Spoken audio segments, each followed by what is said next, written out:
России поют юноармейцы, потомки героев-победителей. В Парке Победы у них сегодня свой парад. Школьники идут строевым шагом, исполняют песни военных лет и вспоминают своих близких, участников Великой Отечественной. Это была наша победа, наших близких, родных, которых сейчас, к сожалению, уже нету в живых, но мы этот праздник чтим.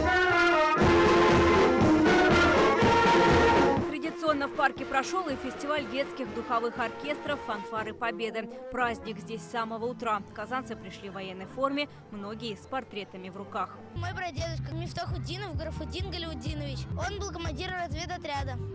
Я очень им горжусь. День Победы – это единение. Это единение взрослого поколения и младшего поколения. Потому что эта преемственность, так как они гордились своей страной, так как они шли на бой, они передали нам. Задача пистолетов-пулеметов была все-таки вооружить командиров. Основным оружием в 30-е годы считалась винтовка. Это пистолет-пулемет Дегтярева, один из редких образцов. В Казанском Кремле представили оружие времен Великой Отечественной войны. Около 20 видов из частных коллекций. Яна Шамсудинова показывает сыну оружие, с которым их деды и прадеды ковали Великую Победу. У меня и со стороны папы, и со стороны мамы, бабушки, дедушки воевали. Дедушка со стороны мамы прошел блокаду Ленинграда. Бабушка была партизанкой в белорусских лесах. Поэтому это настолько глубоко, это настолько оставило память, след. На выставке можно увидеть и форму солдат Красной Армии, и автомобиль времен Великой Отечественной. Это настоящий раритет. Автомобиль военных лет ГАЗ-67. На фронте использовали как штабную машину или артиллерийский тягач. Машина и сегодня на ходу, и, как мы видим, сегодня все внимание к ней. Можно сфотографироваться, изучить машину и таким образом окунуться в историю. Память о войне, наверное, есть у каждого из нас.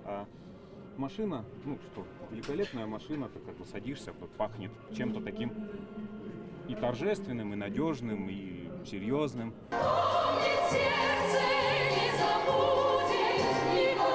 День Победы, майские вальсы и другие композиции в этот праздничный день звучат практически из каждого окна.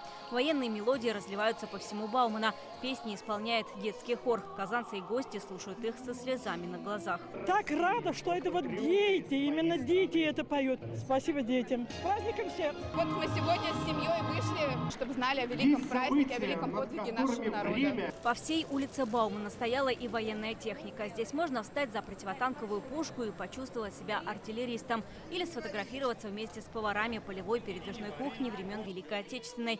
Тысячи людей сегодня соприкоснулись с великой историей своей страны.